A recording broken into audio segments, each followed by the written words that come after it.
Namaste everyone, I'm Rajnandani Sharma and you're watching Current Affairs on METV. Recently, the High Commissioner of India organized a press conference with Honorable External Affairs Minister of India, Dr. S. Jaishankar.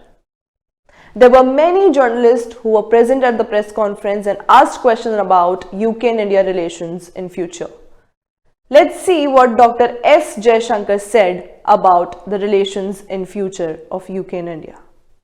We have some members of our UK-based Indian media here, representing various newspapers, agencies, and in some cases TV channels. Some are already up ahead at your next engagement at the ROSL for your interaction with Wilton Park. The media here will have an opportunity to hear from you first about the visit, sir, and then we'll use this as an opportunity to take a few questions, if that's okay, sir. Sure. If I may hand over the floor, sir. Thank you. Good afternoon to all of you. As you can see, I've been here the last few days.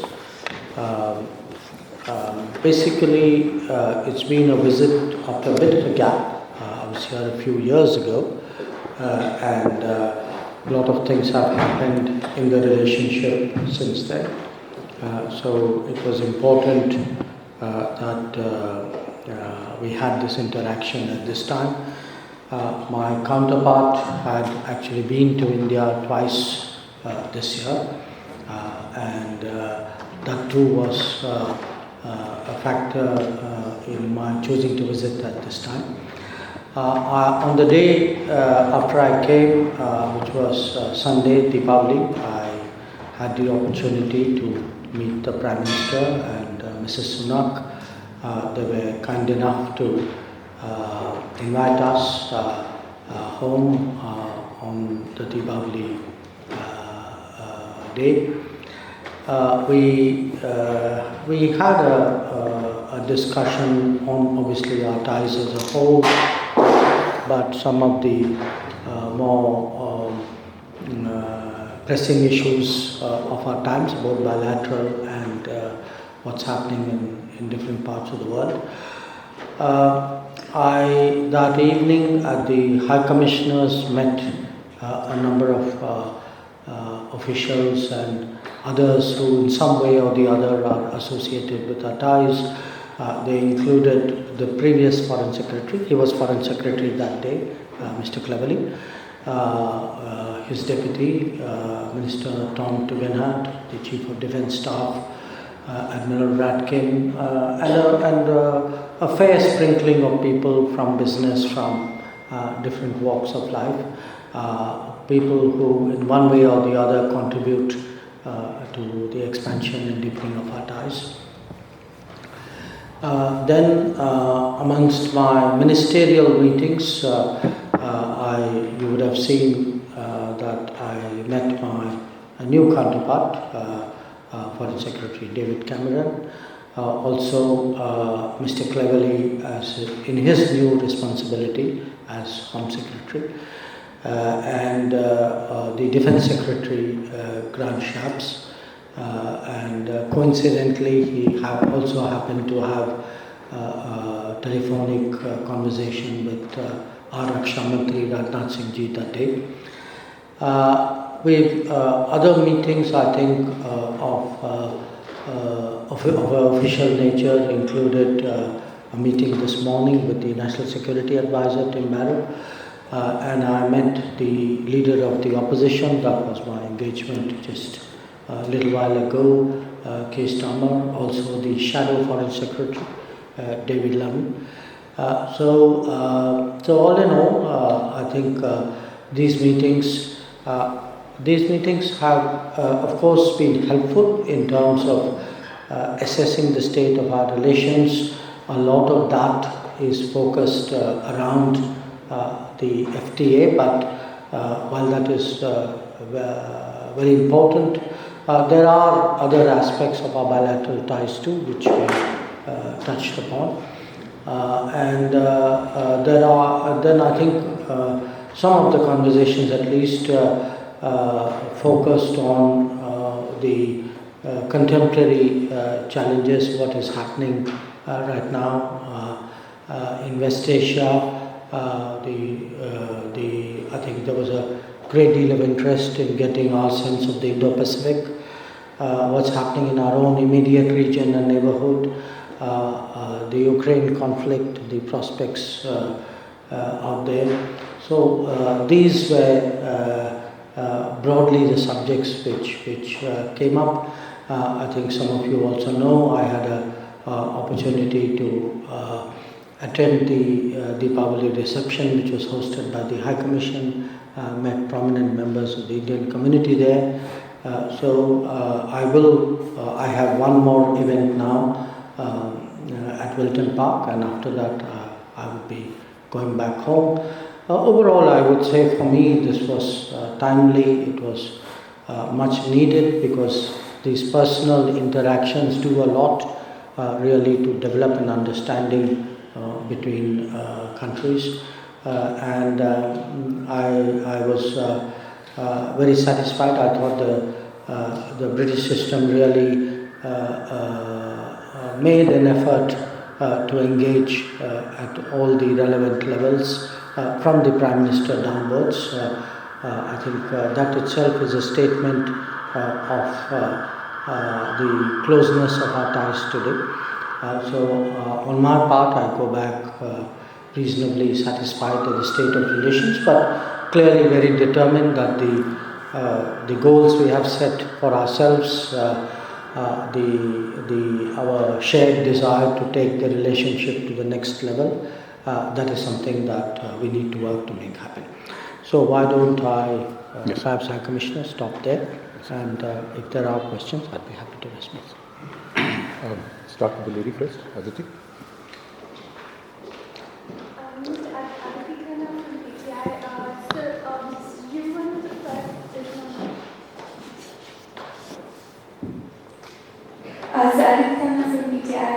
You were the first minister to hold bilateral discussions with the new Foreign Secretary, David Cameron.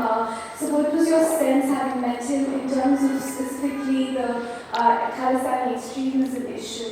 And this very building has witnessed some serious attacks. And do you feel like there is more understanding in that, and the suspects in the case, if there will be more discussion on that? And just a small question on the FTA: so are you hopeful the 14th round may be the final one? Thank you. My meeting with Secretary Cameron, most of what we discussed was, it was really about the various regional issues. We spent a lot of time on West Asia, Middle East, on Ukraine, on the Indo-Pacific. In my meeting with him, this particular issue did not come up. It was actually addressed in some detail in my meeting with Secretary Cleverly in his home responsibility, and also to some degree today with NSA Badu. Regarding the further rounds of the FTA, we've made substantial progress, but I don't think it would be prudent of me to make predictions or to put timelines and say, well, the next round or the next round after that. I think both sides are very aware of the importance of the FTA. I know they will make their utmost effort to get there, but we have to take it as it unfolds. Thank you.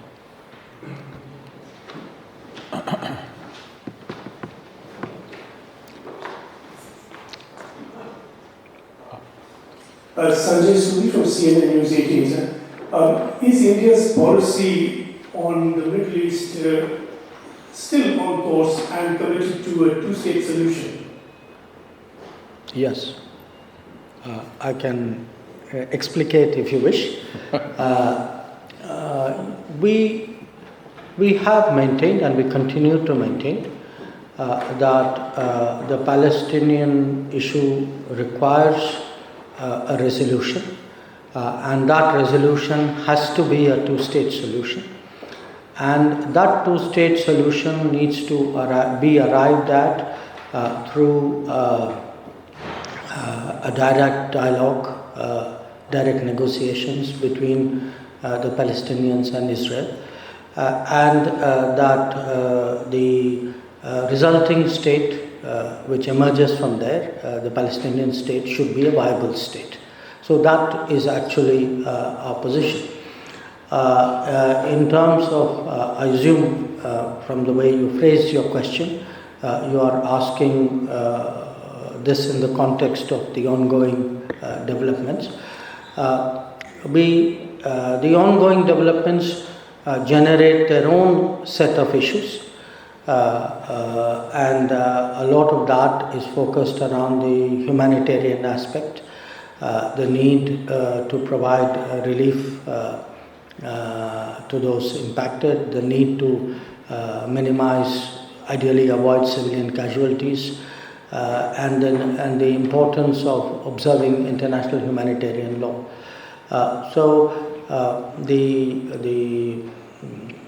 I would say, I don't want to use the word long term, but I would say the solution for the Palestinian issue is one aspect of it. The response, what should be done in respect of the ongoing situation in Gaza is another aspect of it. There is also, of course, the principal position that we have on terrorism.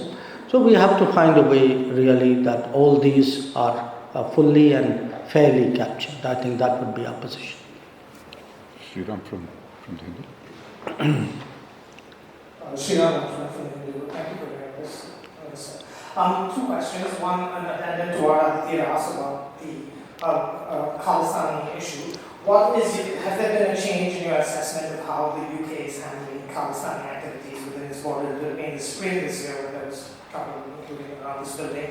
And now, question one, has your assessment changed? Question two, could you give us a little bit more detail about your conversation with Mr. Sharma? There's a high probability he will be the next Prime Minister if we go by what polls say. Where do you think the emphasis on the India-UK relationship will change, assuming there is bipartisan support? How do you see qualitatively changing if you become Prime Minister? Rather than, I'd put the issue like this.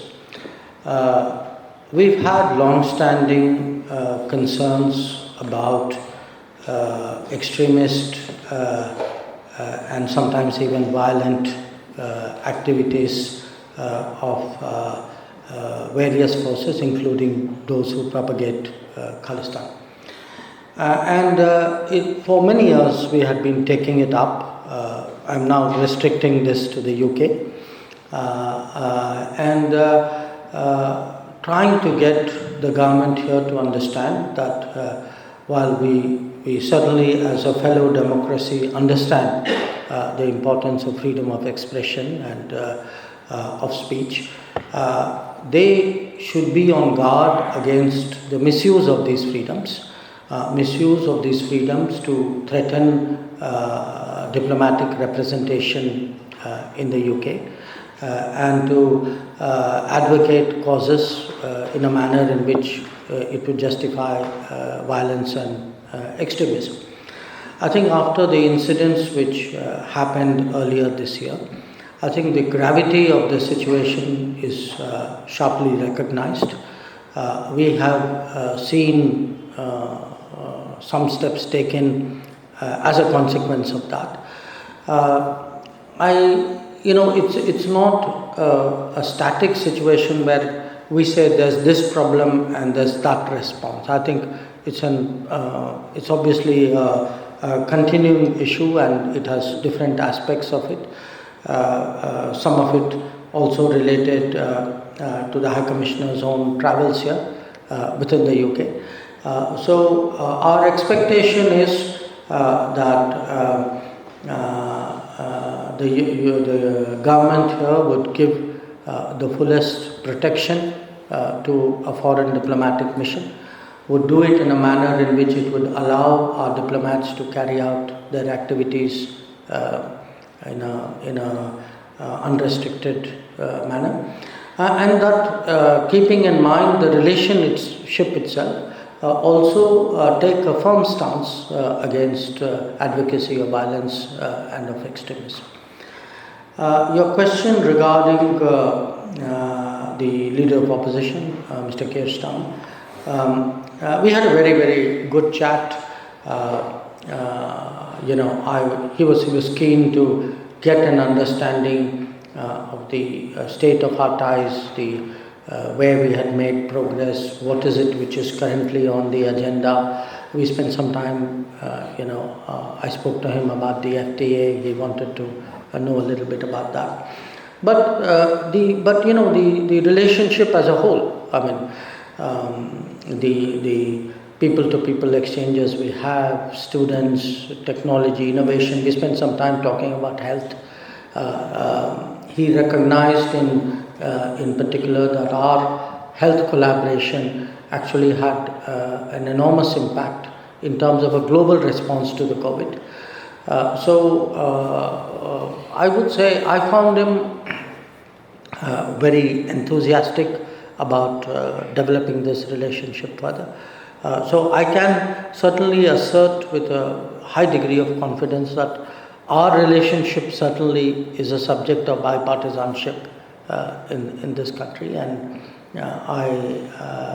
I came away from that meeting very much with the impression that the Labour Party positions are very much in support of the further growth of our ties. I'm Navneeta Sarkar for the Quint Herald. I wanted to ask you on the Middle East crisis, given India's historical position with Palestine and the government's friendship with Israel, do you think in a latter date India can play a vital role in kind of some peace negotiations? That's one question I have, because that's something a lot of people look at India, eyeing that kind of a role for India. The other thing is, the other day, the Palestinian envoy in India said that he has requested for help to the government of India and he's got none. So I don't know what he said that, but just if you could clarify, thanks. I think right now, as I said, we are seized of the situation in Gaza, the humanitarian aspects of it in particular, the requirement to provide relief to the civilian population there. We're also, I've spelled out our stand on the Palestine issue, which remains consistent. Now what happens further, I really think it's premature at this time. I think the entire focus right now is on Gaza. But as a general principle, I would say that wherever we feel in any difficult situation, if there's anything we can do, we tend to be active, we tend to be supportive.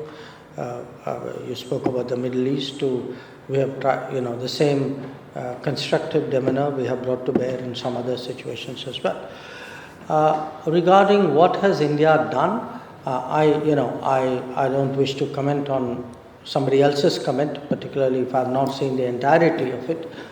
But I can only say that we had sent relief shipments in a Air Force flight. Our ambassador in Egypt handed it over to the Red Crescent.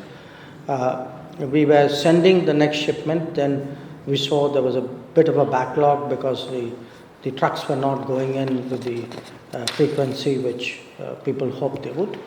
But that's eased up, so actually just yesterday or day before, we've authorized more shipments to go. And certainly, given the seriousness of the humanitarian problem emanating from Gaza, we would certainly contribute in terms of relief supplies. So I think it would be fair in characterizing our position to also reflect this aspect. So, Tanishka, sir. Thank you, sir, for.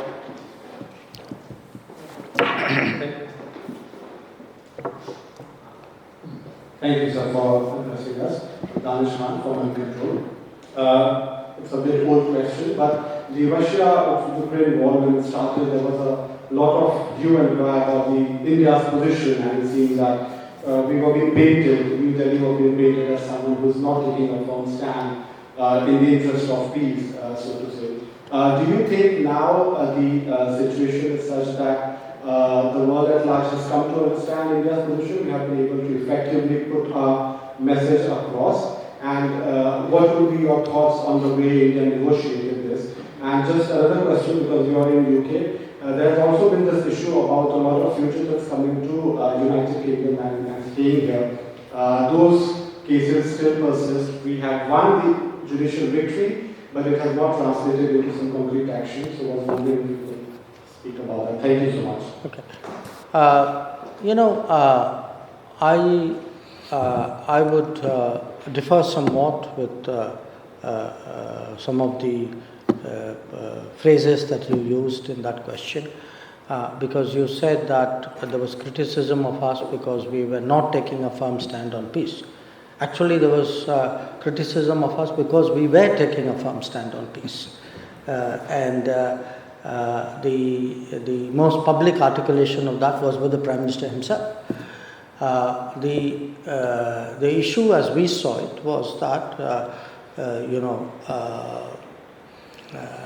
a lot of countries didn't fully understand that the repercussions of this conflict were global. They were impacting the world economy, that lower income countries felt that impact disproportionately.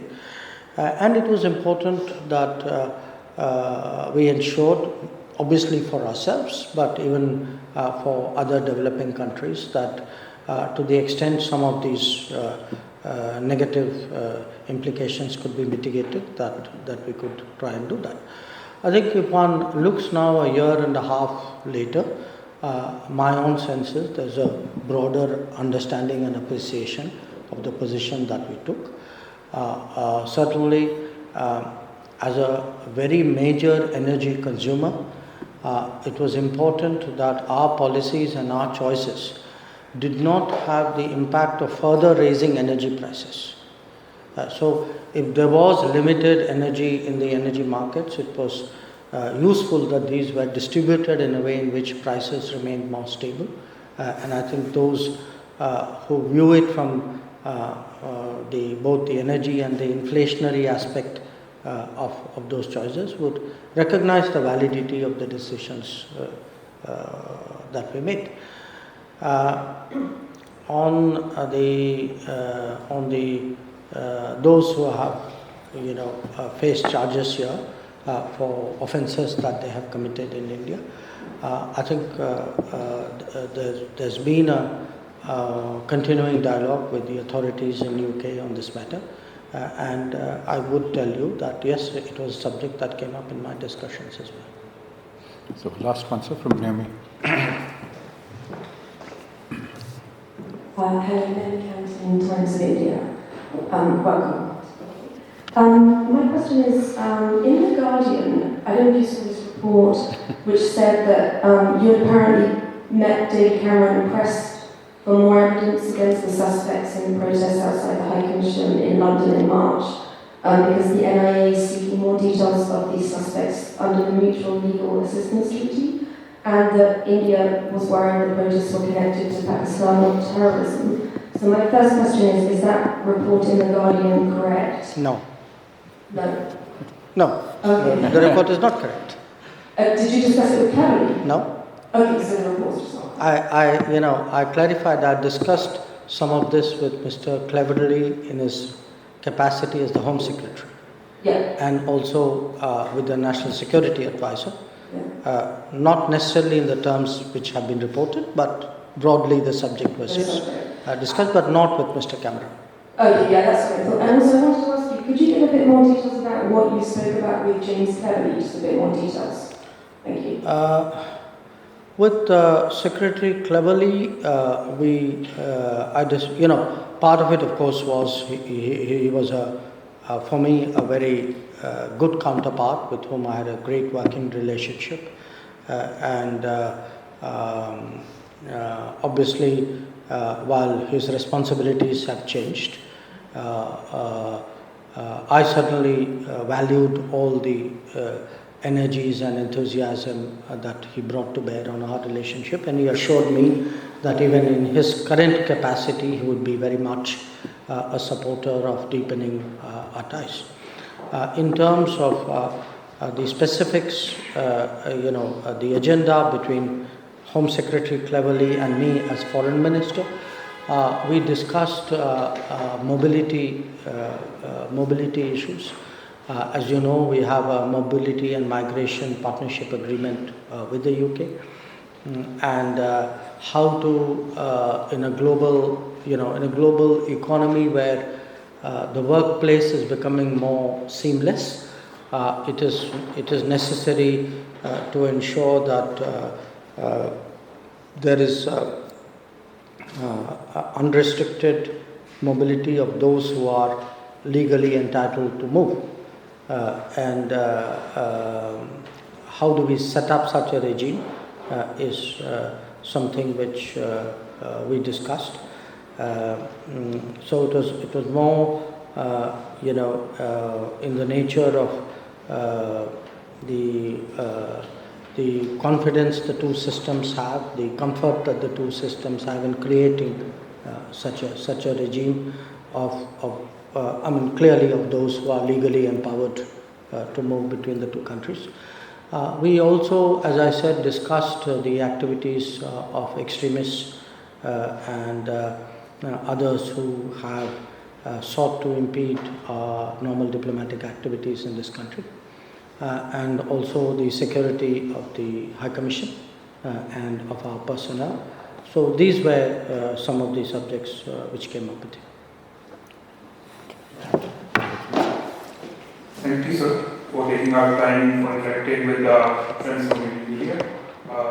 Thank you all for joining. After Honorable Minister Dewas, we have made arrangement for live session. Thank you. Thank you for watching Current Affairs. I'll be back soon with more current news and more current events. Till then, keep watching MATV, your channel of choice.